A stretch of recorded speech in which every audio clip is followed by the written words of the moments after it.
kubaako ne bye tukola mu mbeera ey'okweteekateeka singa Allah abeera atutuusizzaako embeera efaanaganako bwetyo tumusisinkanye nga tuli basiimu n'ekyo kyagenda okutusasula mu ebyo oba olyawo bye tubadde tukola mu buwangaazi buno obw'ensi. Oweekitiibwa Allah subhanahu wa ta'ala mu suratu Nazi'at bwe baserabidde aya eya 37 Allah agamba nti وأما من خاف مقام ربه ونهى النفس عن الهوى فإن الجنة هي المأوى. وقرأنا جيتانك إلى الله قامت وأما من طغى وآثر الحياة الدنيا فإن الجحيم هي المأوى. وأسنا قامت وأما من خاف مقام ربه ونهى النفس عن الهوى فإن الجنة هي المأوى. Mteyoyo yenna anajeema neyeekuntaliza ku mateeka ga Allah subhanahu wa ta'ala waathara alhayaata addunya obulamu bw'ensi buno ne bumuwoomera n'alabanga bwe bumusingira okusinga eyo gyagenda okuddizibwa mu maaso ga Allahu tabaraka wa ta'ala bimaana n'atakoleramu bigenda kumugasa bidde eri enkomerero ye. Allah yagamba nti fa inna aljahima hiya almawa, omuliro jahannam bwe bugenda okubeera obuddo bwe Allah gyagenda okumuteeka oba omuliro ogwo bwe gugenda okumuwambaatira mu kaseera kanaabanga addizibwa eri Allah tabaraka wa ta'ala. Allah n'agamba nti wa amma man khaafa maqaama rabbih, naye eri oyo yenna anaatya okusisinkana Allah tabaraka wa ta'ala wa naha an-nafsa 'anil hawa, omutima gwe n'agwesambya ebyo bye gwagala, bimaana n'agezaako okubeera ng'agulwanyisa n'aguzza ku ebyo Allahu tabaraka wa ta'ala by'ayagala. Yagamba nti fa inna aljannata hiya almawa, obuddiro bwe oba obuddo bwe Allah gy'agenda okumuteeka agenda kuteekebwa mu nnyumba ey'emirembe. Buli muntu yenna gye yanditakabalidde mu bulamu buno obw'ensi okubeera ng'agikolerera, oba olyawo agisabe yamutonda Allahu subhanahu wa ta'ala abeere ng'agimuyingiza. Yatugamba oweekitiibwa Allah subhanahu wa ta'ala nti faman zuhziha 'ani nnaari wa udkhila aljanna faqad faaza, oyo yenna anaawonyesebwa omuliro gwa Allah subhanahu wa ta'ala n'ayingizibwa ejjana y'oweekitiibwa Allah subhanahu wa ta'ala. Mu aya eyo Allah subhanahu wa ta'ala tiyagamba nti wadakhala aljanna, n'ayingira ejjana, naye Allah subhanahu wa ta'ala yagamba nti wa udkhila aljanna, n'ayingizibwa ejjana ya Allah subhanahu wa ta'ala. Kiba kitegeeza nti Allah waliwo agenda okukuwonya era waliwo agenda okukuyingiza, ng'agenda okukola omulimu ogwo si mulala y'oweekitiibwa Allahu tabaraka wa ta'ala, ng'agenda kuwonya abaddu be abamu okubeera nti tebayingira muliro gwe, kubanga yagamba nti walaqad zara'na li jahannama kathiran min aljinni wal insi. Allah yateekateeka omuliro jahannam ng'aguteekerateekera ebitonde ebiyitibwa abajinni n'abantu. Kati Allah bw'anaawonya omuliro gwe n'amuyingiza ejjana ye, Allah yagamba nti faqad faaza agenda kuba mwana wattu awangudde. Ekyo nno n'akituukako otya? Tulabye nti okukituukako oteekeddwa okubeera mu abo abeesambya omutima gwo oba omwoyo gwo ebyo bye gusinga okwagala n'okuteeka ku ebyo ow'ekitiibwa Allah subhanahu wa ta'ala mwana wattu bye yabeeranga akulagira. Omubaka Muhammad sallallahu alayhi wa sallam yagamba nti ala wa inna fil jasadi mudgha. Ekyo nno ng'onaakituukako otya? Sallallahu alayhi wa sallam yagamba nti mubiri gw'omuntu oba mubiri gw'omwana Adamu mulimu ekiyitibwa ekinyama. Ala wa inna fil jasadi mudgha. Mubiri gw'omuntu mulimu ekiyungo ekiyitibwa ekinyama. Mbaka yagamba nti idha salahat, ekinyama ekyo singa kirongooka, salaha aljasadu kullu, omubiri gw'omuntu nagwo gukola gutya? Nagwo gulongooka. Nagamba nti wa idha fasadat,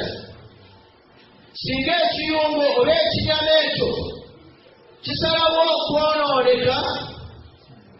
yagamba nti fasada aljasadu kulluhu, kituviirako okubeera nti n'omubiri gw'omuntu mwana wattu gufa. Mbaka Muhammad sallallahu alayhi wa sallam bwe yali atulaga ekinyama ekyo yagamba nti ala wa hiya alqalbi. Bannange ekinyama ekyo kyekiyitibwa omutima. Tubanga olwaliro ojja kusanga abantu nga tulina be tugamba nti fulani alina omutima omulungi. Oba okulabya otya? Wangi ebikolwa bye bye bikulambikira omutima gw'omuntu ono gw'alina. Tubanga omuntu yenna buli wabeera n'embeera embi yonna tugamba nti gundi oyo alina omutima omubi. Ng'embeera eyo tugikyakinga ku mbeera omuntu ono gye yeeyisizza. Mbaka Muhammad sallallahu alayhi wa sallam kyavudde agamba nti singa omubiri ekinyama ekyo kirongooka, omutima gw'omuntu kikuviirako okubeera nga mwana wattu gukola ebyo ow'ekitiibwa Allah subhanahu wa ta'ala bye yagulagira. Saate era singa ekinyama ekyo kifa, ojja genda okwekanga nga mwana wattu omwana Adamu ebikolwa bye byonna oba byakola byonna,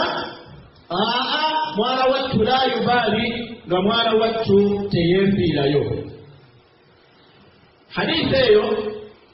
rawahu al-Bukhari wa Muslim, nga hadithi ya Abi Hurairata radiyallahu anhu. Omubaka Muhammad sallallahu alayhi wa sallam mu hadithi endala yagamba nti inna Allaha la yanzuru ila suwarikum wa amwalikum walakin yanzur ila qulubikum wa a'malikum. Masima ddala ow'ekitiibwa Allah subhanahu wa ta'ala la yanzuru ila suwarikum, tatunuulira bifaananyi byammwe. Bihajjati mutahajjiba masha Allah tabarakallah, oba Mustafa alina ekiremu kinene engoye azikendeeza masha Allah tabarakallah. Allah tatunuulira bifaananyi byammwe. Wa amwalikum, era Allah tatunuulira kigero kya nsimbi ze mulina. Tigundi oyo alina ensimbi nnyingi alabika yasinga okutya Allah ne Omubaka Muhammad sallallahu alayhi wa sallam yagamba nti walakin Allah bw'aba ebyo bibiri si byatunuulira, kiki kyatunuulira? Yagamba nti naye Allah subhanahu wa ta'ala yanzuru ila qulubikum, Allah tunuulira mitima gyammwe wa a'malikum n'emirimu gyammwe gye mukola. Kiba kitegeeza nti omutima gwo bwe gunaabeera nga gulina omulimu gwe gukola, ddala ojja kugukola nga gwonoonye okusiimisa ye Allah. Kituzaayo ku ssuura oba ku aya gye twalabye suratu Nazi'aat, Allah gye yagambye nti fa amma man khaafa maqaama rabbihi wa naha an-nafsa 'anil hawa. Omuntu ono alwanyisa omutima gwe. Lwaki? Asitegedde nti Allah tatunuulira ndabika ye, wabula Allah subhanahu wa ta'ala atunuulira munda gwa mutima gwa muntu bw'abeera ku arushi ye ey'ekitiibwa. Wa a'malikum, n'engeri gy'okolamu emirimu gyo. Owekitiibwa Allah subhanahu wa ta'ala agitunuulira nnyo okubeera nga mwana wattu agikkiriza. Wakadhalika ne kibeera nga mwana wattu ekyo kitutegeeza nti omuntu yenna yandikubyenga bw'asobola, yandirwanyenga bw'asobola okubeera ng'omutima gwe agulwanyisa okugujja mu mbeera enkyamu, aguteeke ku mbeera oba olyawo enaamuviirako okwesiima mu maaso ga Allah we tabaraka wa ta'ala. Abeekitiibwa, olwaliro abantu abasinga, majority esinga, Allah yagamba nti yastafuuna min annaas wala yastafuuna min Allah. Bwe tusinga okutya be bantu abatulaba,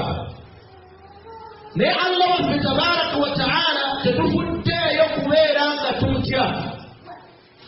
So nga ate owekitiibwa Allah subhanahu wa ta'ala mu hadiisi sallallahu alaihi wasallam atulambikiddemu n'atulaga nti mwana wattu atunuulira mitima gyaffe. Bwe kibeera nga mwana wattu w'ekitabo gifaanagana, nga mu mibiri gyaffe mulimu ebinyama ebifaanaganako bwe bityo, walidhalika tuteekeddwa okutunuulira aqsaamul quluub. Aqsaamul quluub,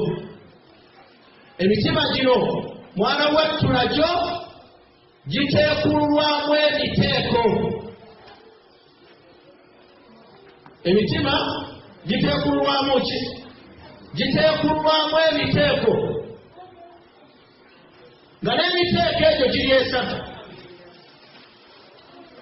Omuteeko ogusooka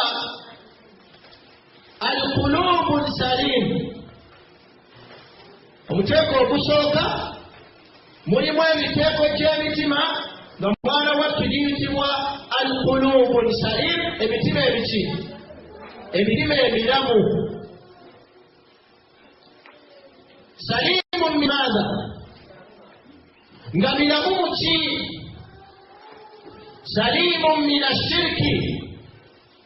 Nga mwana wattu miramu gyesambizibwa bannannyini gyo okubeera nga tegigatta ku Allahu subhanahu wa ta'ala. Oteekeddwa okulwanyisa omutima gwo ogujje ku mbeera yonna eyeekuusa kugatta ku Allahu tabaraka wa ta'ala, kubanga olina ky'oyagala, olina ekigendererwa. Saliimun min an-nifaaq, oteekeddwa okwesambya omutima gwo nga mwana wattu ogwesambya endwadde namutta eyitibwa ey'obunnanfuusi. Ayitibwa obunnanfuusi yenna yudhihiru al-islaamu fi zaahirihi, ayolesa obusiraamu era bw'oba omulabye ogamba nti ono omusiraamu bw'empangaala naye mutuufu teriira amusinga. Wa yubtinu al-kufr, nabeera nga mwana wattu akweka obuwakanyi oba obukafiiri munda mu mutima gwe. Omuntu yenna ateekeddwa okulwanyisa omutima gwe okubeera nga mwana wattu tegulabikibwa mu mbeera efaanaganako bw'etyo. Tubulaba nga Allah subhanahu wa ta'ala mu surati al-Baqara Allah yagamba nti wamina nnasa mulimu abaddu mulimu omuteeko gw'abantu yukhadi'una allaha walladhina amanu bakwenya Allah n'abo abakkiriza abakola batya n'abo abakkiriza ababalaba yagamba nti wama yakhda'una illa anfusahum wama yash'urun naye embeera efaanagana ku bwetyo omuddu akola embeera efaanagana ku bwetyo yeekwenya yekka oba yeerimba yekka tuteekeddwa okubeeranga ab'ebitiibwa abampuliriza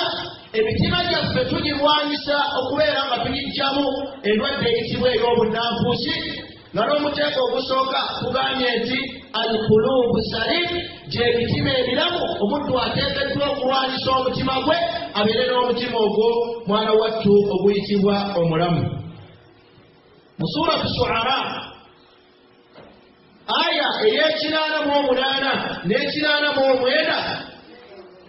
Allah yagamba nti yawma la yanfa'u maalu wala banuun yawma la yanfa'u maalu wala banuun illa man ata Allah biqalbin salim. omwalimu atusaazizza salatu subuhi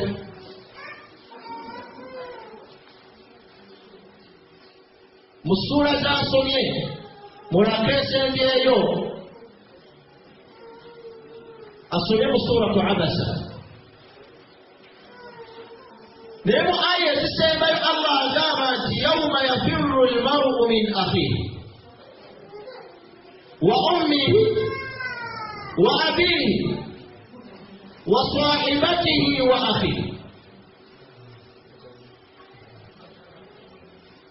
waliwo akaseera akagenda okutuuka nga maama agenda kudduka abaana be yazaala. yawma yafirru almar'u min akhihi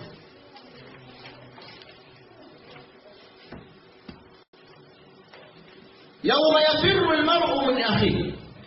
omuntu agenda kudduka mukwano gwe wa ummihi wa abihi agenda kudduka maama we agenda kudduka kitaawe wa sahibatihi wa banihi agenda kudduka baganda be agenda kudduka abaana be.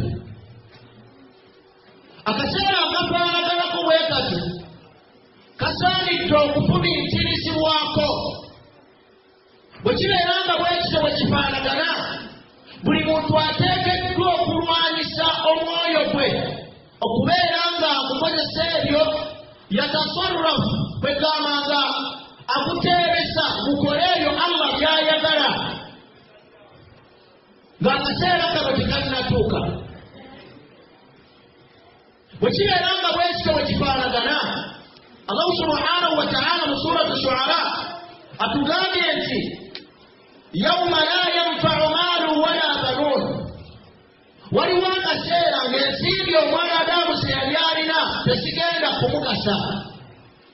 walina ensimbi nnyingi naye mu maaso ga Allah subhanahu wa ta'ala mu kaseera ako otuuseeyo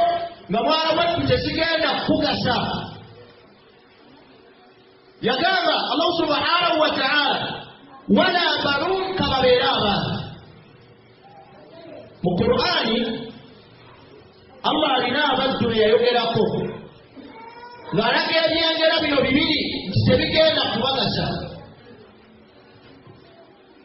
Allah subhanahu wa ta'ala mu suratu tabbat yada abi lahabi wa tab ekwese erinnya lyayitibwa etya asala eyitibwa etya erinnya lyayo bagiyita tabbat kituufu kyayogedde erinnya lyayo bagiyita bati wangi lahabi eyitibwa lahabi eyitibwa masad eyitibwa masad tuli wamu. Allah subhanahu wa ta'ala yayogera ku muntu oyo mu aya eyo Allah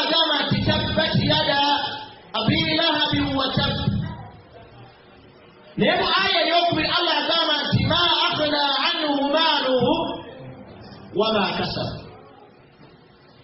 Allah agamba nti ensimbi ze tezigenda kumugasa. Wano mu surati Shu'ara Allah agamba nti yawma la yanfa'u malun wala banun. Waliwo akaseera ng'omuntu ensimbi ze tezigenda kumugasa kababeera abaana be yakulata, abaana be yazaala. Mu bimu ku byanokoddeyo ebitagenda kugasa musajja ono Allah agambye nti ma aghna anhu maaluhu, ensimbi ze tezigenda kumugasa wama kasaba, kababeera baki, kababeera abaana be. Kubanga yatuuka ku mbeera egamba bwe bibeera nga Muhammadi byayogera mazima nja kukwata ku byobugagga byange empeeyo mbeere nga mpona ebibonerezo Muhammadi byagezaako kukola ate sallallahu alaihi wasallam byagezaako okubeera ng'ayogera. Kitegeeza nti ensimbi zino zisobola okufuukira omuntu okubeera nga yatakabba, yeekusa, yeerabawo, ne kimuviirako okubeera nti ava ku mateeka g'owekitiibwa Allah subhanahu wa ta'ala. Yawma la yanfa'u maalun wala banuun, kaseera Allah kaatagenda kwetangiramu nsimbi okuggyako ng'omuddu yazikoleramu ebyo ku nsi ebyali bidde eby'enkomerero ye mu kaseera wala banuun, kababeera abaana. Allah yagamba nti illa adatul istinna, Allah kyavajjamu n'alokolayo n'agamba nti illa man ata Allaha biqalbin salim, okujjako anaatuuka mu maaso ga Allah tabaraka wa ta'ala nga ddala yalina omutima omulamu. Omutima omulamu gwe guliwa? Gwe guli gwe twayogeddeko. Allah subhanahu wa ta'ala bwe baseerabidde mu suratul A'la, Allah yagamba nti qad aflaha man zakkaaha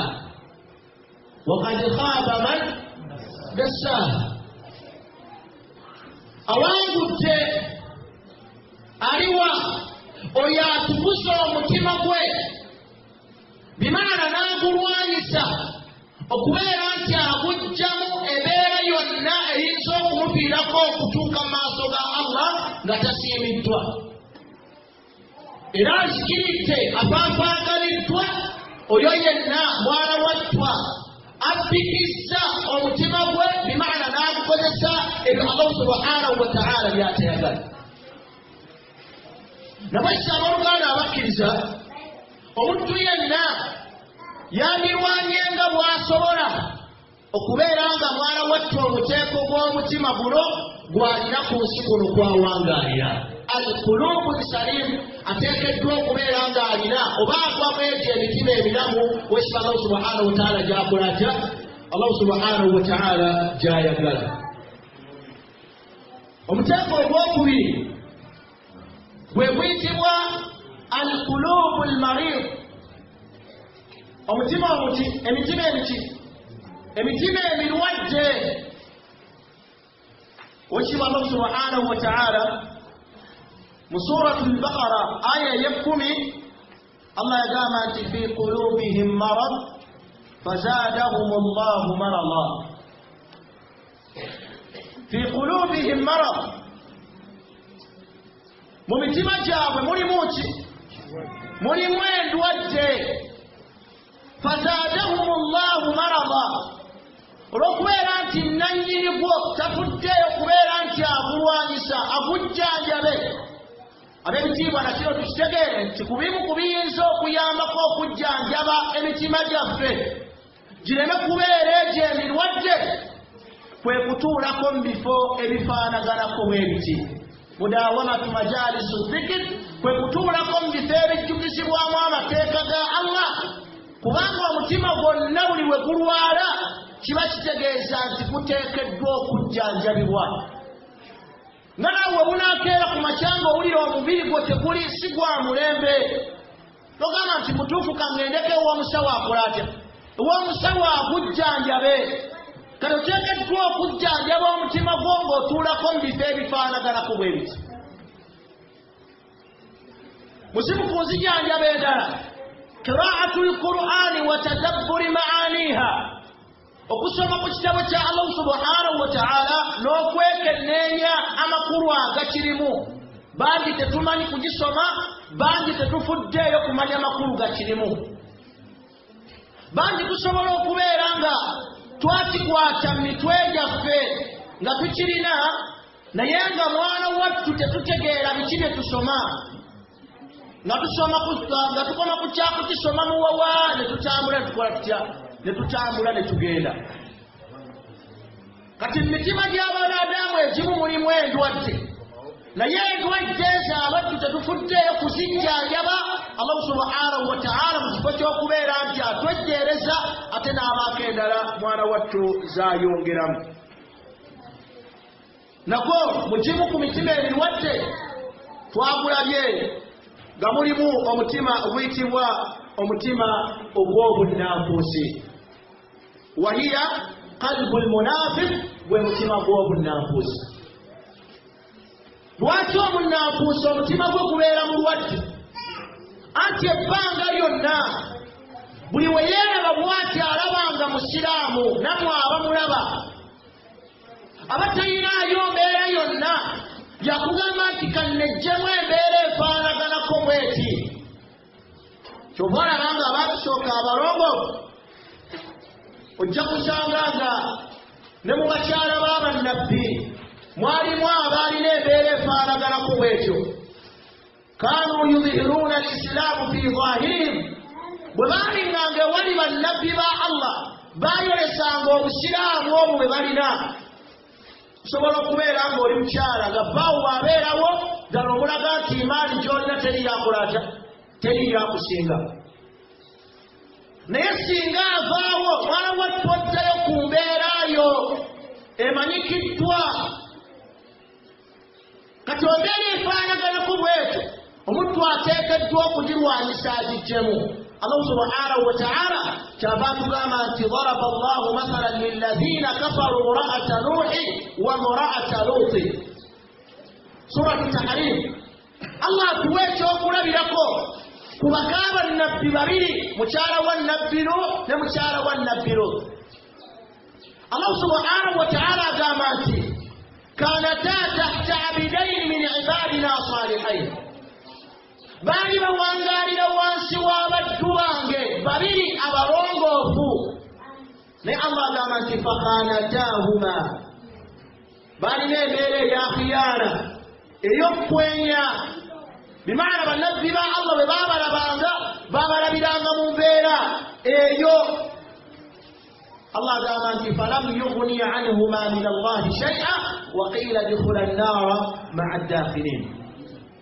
ekyokubeera nti baali bawangaalira wansi w'abannabbi ba Allah tekyabeeyinuza kubeera nti Allah agenda kubawejjana akiri mataafu enkomekerero ya byonna Allah bwe yali azikiriza emirembe egyo mwana wattu nabo yabazikirizaamu ne babeera nga bagenda kubeeramu abo abagenda okuyingizibwa omuliro gwa Allah bwe babeera nga bakaaba nnabbi bwe bagenda okuyingira omuliro gwa Allah ate ggwe mukoomwaziini ate ggwe muka buli omu mu ddaala lyalimu bw'osuubidde nti onaawona kiba kitegeeza nti akhlisu niyataka longoosa enniyayo longoosa omutima gwo oleme kubeera ng'ekifaananyi balo kyakulabiramu mwana wattu bw'avaawo ate okituusa kibeere ddala ekifaananyi ekyo Allah kyakulaba ng'aliriddawa ng'ali bwaluse kubanga twagambye ti inna Allaha la yanzuru ila suwarikum Allah tatunuulira bifaananyi byammwe wa amwalikum nansimbise mulina walakin naye Allah atunuulira qulubikum wa a'malikum Allah atunuulira mitima gyammwe n'emirimu gyammwe gye mukola mutya n'emirimu gyammwe gye mukola okumanyanga ekigambo bunnanfuusi kyagenda wala basahaba Muhammad sallallahu alayhi wa sallam kyabeeraliikirizanga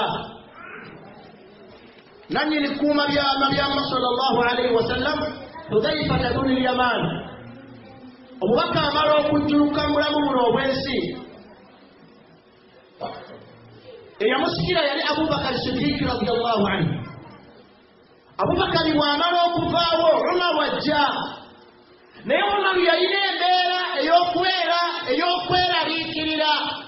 kubanga Hudhaifa yali amumanyi nti omubaka yamubbirako n'amubuulira abannaafuusi baaki bannaafuusi ba umma yamutuukira n'amugamba nti kimanyi bulungi nnyo gwamanyi siiru z'omubaka olina abantu Allah be yakugamba naye Hudhaifa nkubuuza ndi mwabo omubaka be yalambika abannaafuusi ba umma eno mulowooza lwaki yali amubuuza lwaki Umar ibn al-Khattab radiyallahu anhu yali abuuza Hudhaifa ibn al-Yamani ng'amubuuza amanye obata lwaki alimu abo abannaafuusi omubaka be yanokolayo ali omu kwabo ensonga eri nti ng'atya okubeera nti ebbanga ly'obuwangaazi bwe bwonna okutakabanaako kwonna atuuke mu maaso ga Allah nga Allah subhanahu wa ta'ala agenda kukomekereza ng'amwokyezaki amwokyezza omuliro Allah subhanahu wa ta'ala yagamba nti inna almunafiqina fi ddarki al-asfal min an-nar omunaafuusi agenda kubeera ku ntobo y'omuliro gwa Allah subhanahu wa ta'ala yagamba nti walan tajida lahum nasira tagenda kufunayo mutaasa yenna agenda kumutaasa kati omuntu yenna alina omutima nga mulwadde nga gulimu nawun min an-nifaq embeera ey'omunnaafuusi ateekeddwa okugirwanyisa nga ekiseera tekinnaba kutuuka kyakuddizibwa mu maaso ge ya mutonda Allah we tabaraka wa ta'ala nekibeera nga mwala wattu buli muntu yenna yandisaanidde okubeera nti omutima gwe agulwanyisa omuteeko ogwo omuteeko ogw'okusatu mulimu emitima nga giyitibwa alqulubu almayita emitima emiki emitima emifu mu mbeera gye tuwangaaliramu tulina ebigambo bye tukozesa bw'osanga Hasani mu mbeera ye gyalimu mwogeraku kubanga mukama wange agamba nti Hasani oyo yalwala sibwa guli babategeeza ki babategeeza ekyo sibwa guli ekyo kyennyini oba okugamba nti Jafari yali akatangawuuzi Jafari yakolaje yali akatangawuuzi aba ategeeza ki yawunga yali alina kubeerawa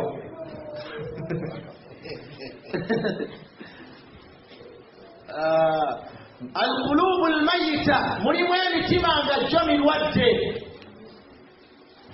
Sheikh agamba nti fa innahu idha ishtadda almarad bilqalb mazima ddala singa obulwadde bweyongera mu mutima hasala almaut kiguviirako omutima okukola kutya kiguviirako omutima okubeera nga gufa walmaut n'okufa okugendererwamu mu bigambo bino oba omutima gwonna omufu huwa alqaswa kwe kukakanyala kw'omutima omutima buli we gukakanyala guba tegukyalina elementi yonna egenda gukyusa yemuddu gwojja okusangama nti gundi oyo ye yalema kigambo ki kyogenda okumubuulira kye batamugambangako gundi oyo yakolate yalema twalina kigambo kyogenda kwogera kiba kitegeeza nti ebigambo ebimubuuliddwa byamuviirako okubeera nti omutima gwe guguma kaswa mwana wattu omutima omukakanyavu kama fi qawlihi ta'ala ngabo kyokukisanga mu Qur'ani mu surati al-Baqara aya y'ensanvu mwenya Allah agamba nti thumma qasat qulubukum min ba'di dhalika fahiya kal-hijarat aw ashaddu qaswa emitima gy'abantu gyakakanyala oluvannyuma lw'ebbanga ery'okubeera nti tebafuddeyo kubeera nti bagijjanjaba Allah yagamba nti fahiya kalhijara nekifaanaganako nga bw'olaba amayinja gyaguma aw ashaddu qaswa oba n'okusingawo okukola kutya n'okusingawo ku mayinja nawesa abaluganda abakkiriza mu biteeko gineesa omuntu ateekeddwa okulwanyisa okubeera mu muteeko ogw'olubereberye omuteeko ogusooka okubeera nti alina omutima omulamu kubanga gwe gugenda okumwejjeereza azabullah ebibonerezo bya Allah subhanahu wa ta'ala olunaku lwe tugenda okubeera nga tumusinkana walidhalika n'olw'ensonga eyo alqulubu alhaya omutima omulamu gwe twayogeddeko guli ogw'olubereberye laha a'malun gulina emirimu gyagwo walaha sifatun wa ahwalun era gulina ebitendo byagwo alqulubu alhaya emitima emiramu girina ebitendo byagyo girina mwana wattu n'embeera zaagyo zenjagala tubeerenga mwana wattu tutunuulira omuntu yenna alina omutima omulamu omulabira ku ki sifa ekitendo ekisooka eri omuntu alina omutima omulamu wano oteekeddwa okwekyeki abanga embulina ekitendo ekisooka kiyitibwa alwajla okola kutya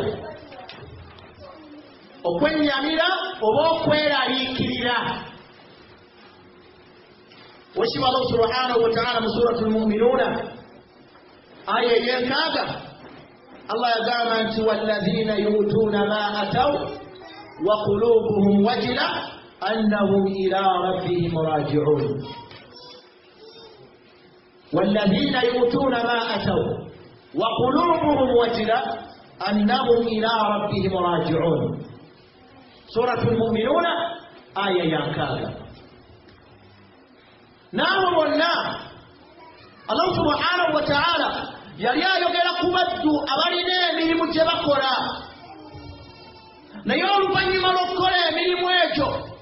la yafurahuuna tojja kubasanga nga bacacyanca Allah bwe yali ayogera ku baddu abakoze hijja yabagamba nti fa idha qadaytum manasikakum fadhkuru llaha kadhikirikum aba'akum aw ashadda dhikra mubeera nga mumaliriza emikolo gya hijja mubeere bayitirivu nnyo bakujjukira Allah wammwe tabaraka wa ta'ala oba n'okusingawo ku mbeera eyo lwaki Allah yakarana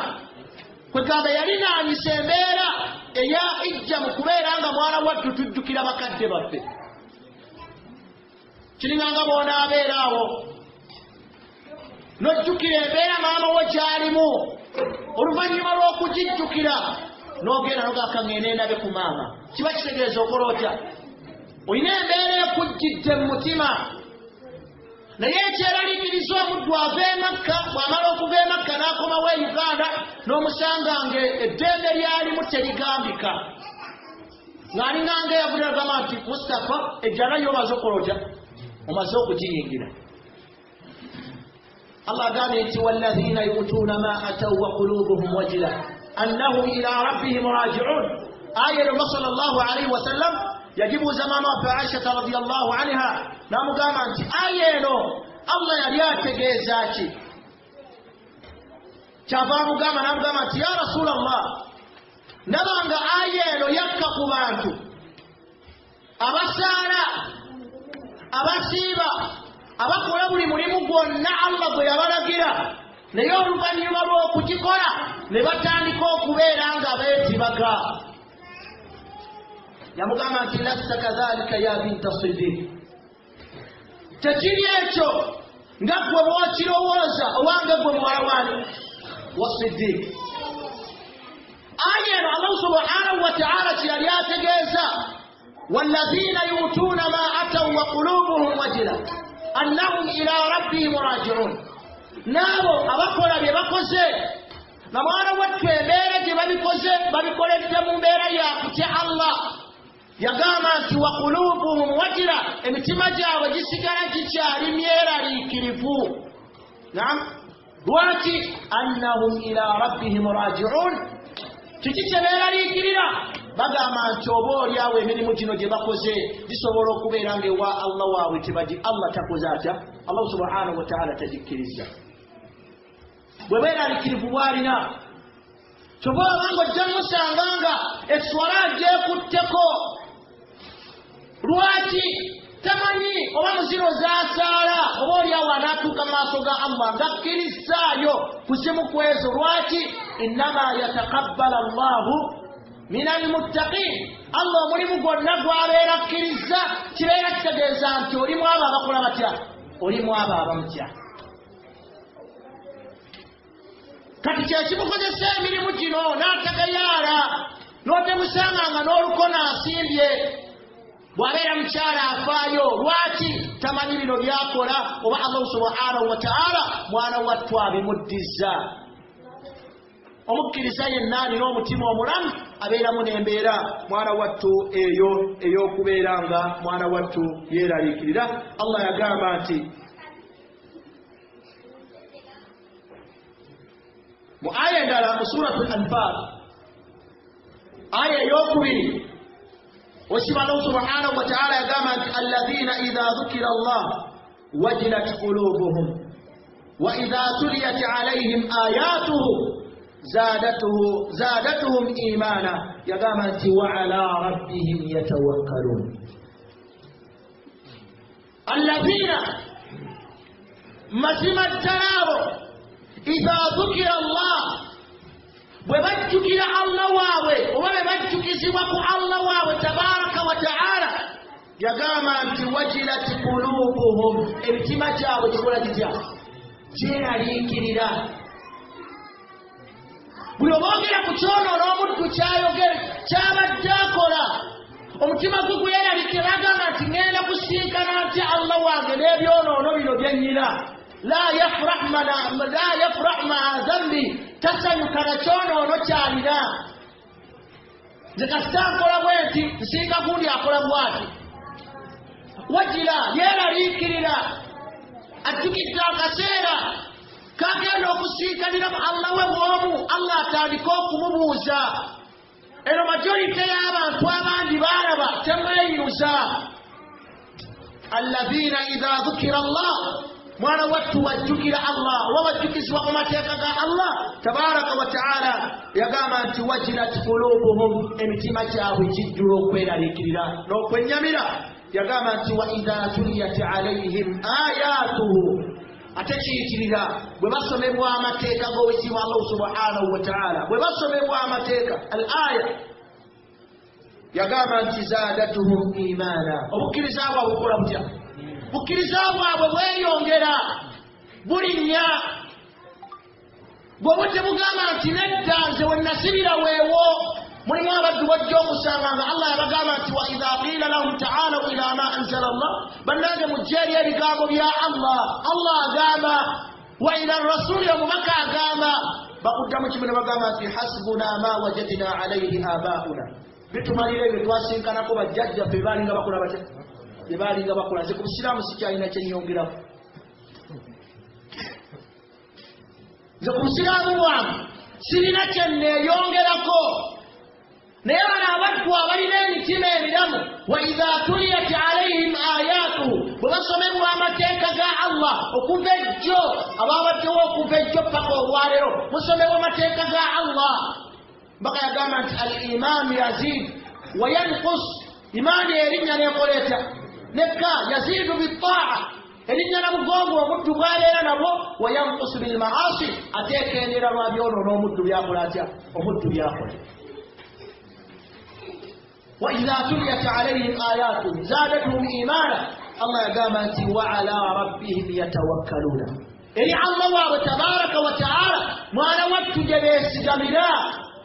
gye bazze ensonga zaabwe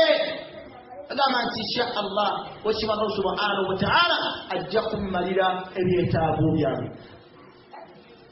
omuntu yenna alina omutima omulamu ateekeddwa okubeeramu embeera eyo ey'okweraliikirira otyanga nnyo okubeera nti mu byonna ebyakasomesebwa gwe omutima gwe tegulina kye gwakyuseeko teekeddwa kugwebuusa ku giri ebi kugwawa walwala oba mufu bwe twogera okuba tetutegeeza kuno okwabalala kwe bagendereramu si bwe kirikayo twatunuulidde obulwadde gwe nga gwe bw'obeeraawo subhanallah osanga omuddu nga yakula musanyufu nnyo n'obutasaala bwe bw'abeera mukyala nga yaali awo bw'abeera mwami nga yaali awo bw'abeera muvubuka nga bw'atyo bw'awangaala mu butasaala bwe nebeera nga poyinti esooka mu awsaafu mu bitendo by'omutima omulamu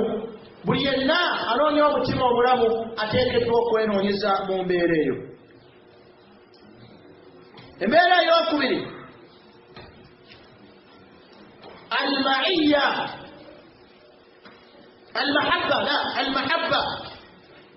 okwagala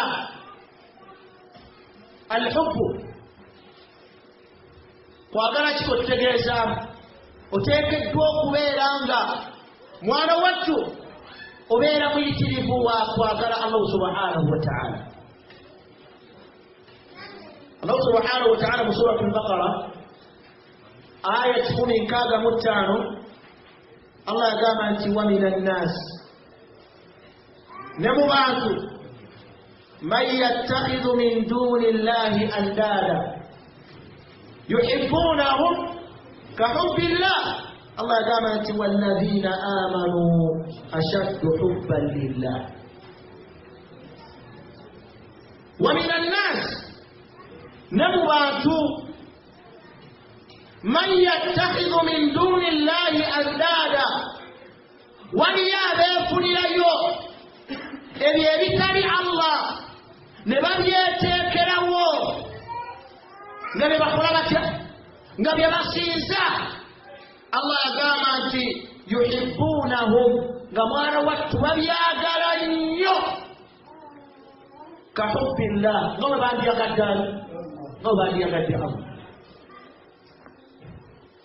Ekyokulabirako osobola okusanga omukyala nga ye mu kwagala bbaawe yayitawo siba guli sekatibuli ng'asobola omukozesa ebinene byonna era obasanga beeyizaga batize ku mwami entawuka siba kiri sekatibuli manyi sekatibumbi atera nnyo abawangaaliamu mashaallah ekyo gwakyogedde si kyange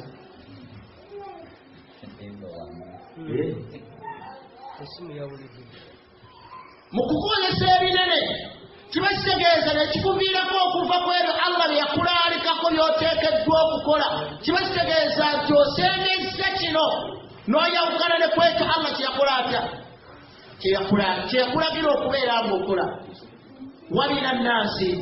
ne mu bantu Allah agambye nti man yattakhidhu min duni llahi andada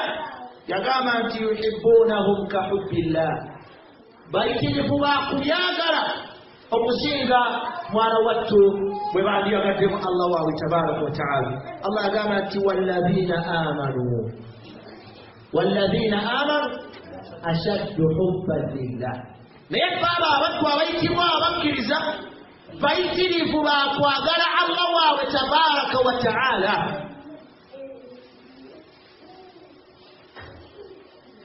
Buli wawulira omulimu gwonna nga guyinza okumuviirako yatakarrabu ilayhi okumusembeza okumpi ne Allah wa tabaraka wa taala ojja kumusanga ng'agukola ojja kumusanga ng'afaayo ojja kumusanga ng'ajjumbira ojja kumusanga walladhina amanu ashaddu hubban lillah battu abayitibwa abakkiriza bayitirivu bakwagala Allah waabwe tabaraka wa taala. Mu bingi abantu bye tusinga okwagala mwana wattu ojja kusanga omuddu nga muyitirivu wakwagala nsi eno gy'awangaalirako. Omuntu buli waayitiriza nnyo okwagala ensi ate emwerabiza enkomerero ye omuntu buli waayagala ennyo ensi yeerabira okukola kutya okusinkana Allah tubona banga buli boogera ku mbeera y'okusinkana Allah agamba nti ewa nze nkyalina ekiseera kiwabuseka emyaka gyange gikyali mito nkyalina ekibbanga eryokufa abakadde siyanga nfa tyanga ne Haji Gundi alyawo ayina baasongamu ssebo nga baalaba bawedde kuti bakudde ku mpagala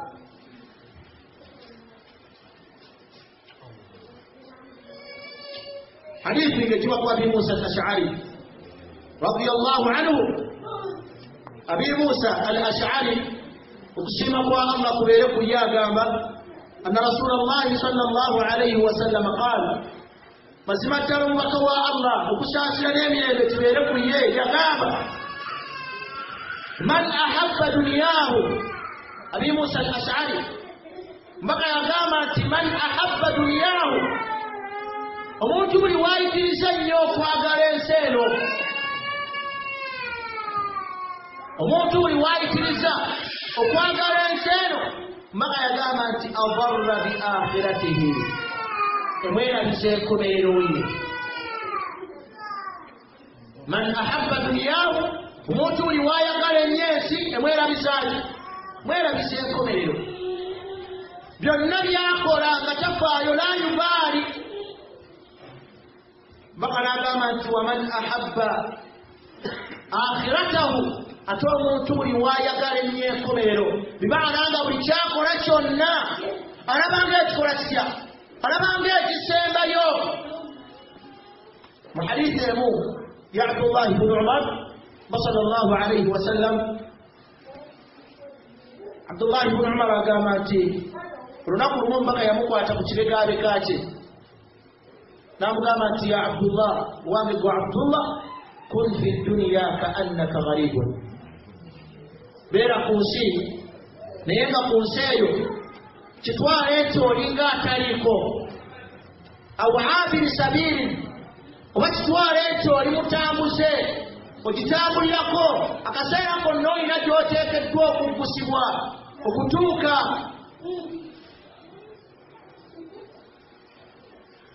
Abdullah bwe yali annyonnyola ebigambo ebyo yagamba nti idha asbahta bw'omukeesanga ku makya fala tantadiru lmasaa tolindanga akawungeezi olindanga akaki kaweesi lwali wakutaano yamukeesa ku makya zigenda okuwera saawa 3 teyatuusa kawungeezi. idha asbahta bw'omukeesanga ku makya fala tantadiru lmasaa tolindanga akaki kiba kitegeeza nti wakati awo waliwo by'oteekeddwa okukola nga weeteekerateekera enkomerero. n'agamba nti wa idha amsaita ate bw'obungeezanga fala tantadiru sabaha tolindanga amakya Allah ayinza okutwalira mu kiro ekyo ebbanga lyonna. kyekino Allah sallallahu alaihi wasallam kyagambye nti waman ahabba akhiratahu omuddu yenna buli waayagala enkomerero ye kiba kitegeeza nti byonna byakola yeeteekerateekera destination ye enkomerero ye egenda kufaanagana etya. buli wooyagala enkomerero mwana wattu ekwerabisa ensi eno kw'owangaalira. mbaka kyava atuwa amagezi n'atugamba nti fa athiru ala ma yabqa ala ma yafuna fa athiru mubeere bayitirivu bakukolerera nnyo ekyo ekyokukola kutya ekyokusigalawo ma yafuna okusinga ekyo ekyokuggwawo. wallahi ensi eno kwegizimbemu ennyumba ng'etemagananga mukene tuli wamu bugenda tuuka bugenda kukeera ku makya oba bujja kuwungeera nga mwana wattu nga anta ala halati al-adba'i mahmulu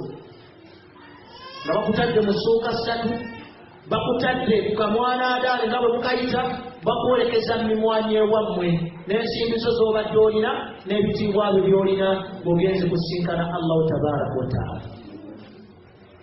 bannange ettaka lino liridde abanene.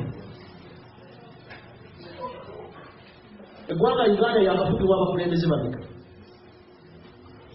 wange 9 ab'omukaaga mubadde mu nnimba mwabo 9 waliwo bameka wangi abalala baliwo ekyo kireme kuleetera kuwankawanka bamusinkana dde yabatonda Allah takabalira wagyolaga okusinga wano wokolota woli buli woyagala ennyesi ekyo nno tukijjeewa tukijje mu nnyingo ey'okubiri eyitiddwa almahabba okwagala omukkiriza yenna ateekeddwa okwagala ennyo eyamutonda Allah bimaana okumwagala Allah kiba kitegeeza kwererayo tuli wamu Allah kyava atugamba nti kul in kuntum tuhibbuuna Allah fattabi'uuni yuhibbukum Allah bwemubeeranga ddala mugamba nti mwagala Allah bwemubeeranga ddala mugamba nti Allah mumwagala mugoberere omubaka Muhammad sallallahu alayhi wa sallam ebyo bye yajja nabyo Allah subhanahu wa ta'ala ajja kubaagala baadi tulaga imaani ti mutume tumwagala naye nga bye yatulagira okukola tetubikola singa nnyo kulaga imaani wano mu dduwa tuli wamu kukyalira mutume n'olaba ng'oyo asaana waafa si baguli afa naye nga mutume bye yamugamba ojja musanga nga teswala tasaala almahabba tuteekeddwa okubeera nga twagala mu hadithi emu ereetala sallallahu alayhi wasallam ebintu ebisatu byalambika singa omuddu abeera nabyo abeera n'obukkiriza oba namaddala yagamba nti an yakuna Allah wa rasulahu ahabba ilayhi mimma siwahuma obyoteekeddwa okusooka okukulembeza oteekeddwa okukulembeza Allah subhanahu wa ta'ala nga ng'oyagala ne mutume sallallahu alayhi wasallam okusinga ebirala ebisikaddewo almahabba okola kutya okwagala ennyingo ey'okusatu mu nnyingo eziraga ebiteedo by'emitima emiramu al-ikhilaas okola kutya okulongoosa ku lwa Allah okola byonna byokola ng'onoonya kusiimisa kusiimisa Allah basiraamu mmwe munakuwaza abali ebuli bagamba nti ku bingi abawaalimu bamme be babakoledde bandi babasasudde mu kubeera nga babasasulamu ebyo ku bingi abawaalimu bamme be babakoledde oba oluusi abamu okufaanaganako nga bwe bafaanagana wadhalika diinu lqayyima wama umiru illa liyabudu llah saalagirwa okujjako kusinza Allah subhanahu wa ta'ala ekyo buli muntu yenna ateekeddwa okukimanya ateekeddwa okukitegeera nti ensonga yonna eyakuteekesa ku nsi muno walagirwa kusinza Allahu tabaraka wa ta'ala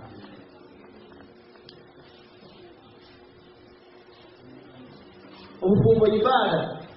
naye singa omuddu tagirongoosezaamu nga bwanoonya okusiimisa Allah we yaligobekkereza nga bumuyingiza omuliro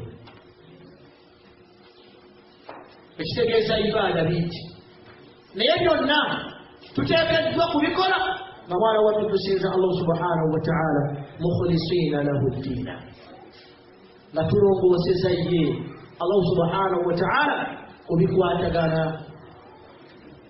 kubikwatagana n'okumusinza kubikwatagana n'eddiini kubikwatagana n'obusiraamu byonna bye tukola tuteekeddwa okubikola nga Allah subhanahu wa ta'ala bwe twagala yaba atusiima nabasha ab'Uganda abakkiriza omuntu yenna agwanidde okubeera nga yeenoonya mu nnyingo ez'essatu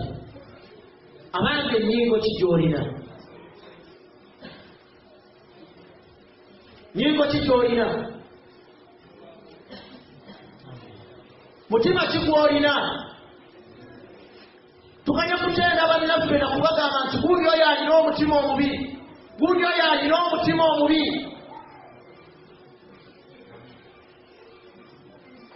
omuntu yenna agwanidde okubeera nga anoonya omutima gwe abange eddala muli mu ekyo emitima emiramu bwe kubeera nga temuli mu ekyo abanga okozeewo ki okulaba nti gubeeramu ekyo emiramu okozeewo ki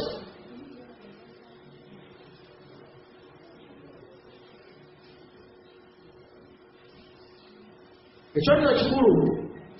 okubeera nti omuntu akyebuuza n'okubeera nga mwana wattu akifunira ansa yaakyo Allah subhanahu wa ta'ala kyeyavudde agamba nti fa amma man tagha gwe noolabanga bukyebu bwe bukusingira wa athara alhayata addunya noolabanga obulamu bw'ensi bwe bukusingira fa inna aljahima hiya alma'wa obuddiro obwo gy'ogenda okuteekebwa ogenda kuteekebwa mu muliro gwa Allah naye buliwoona atya omutima gwo n'ogwesambya omutima gwo n'ogwekesa n'okuteeka ku ebyo Allah by'ayagala nkukakasa ti Allah subhanahu wa ta'ala agenda kukusasulamu bulungi bwereere naye nga mwana wattu yeeyitibwa ejjana buli muntu yenna alwanenga bw'asobola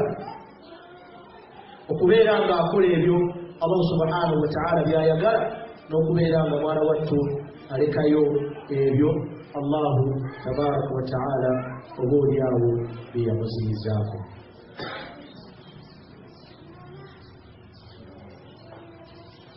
obudde bwange bulabikanga obuweddeyo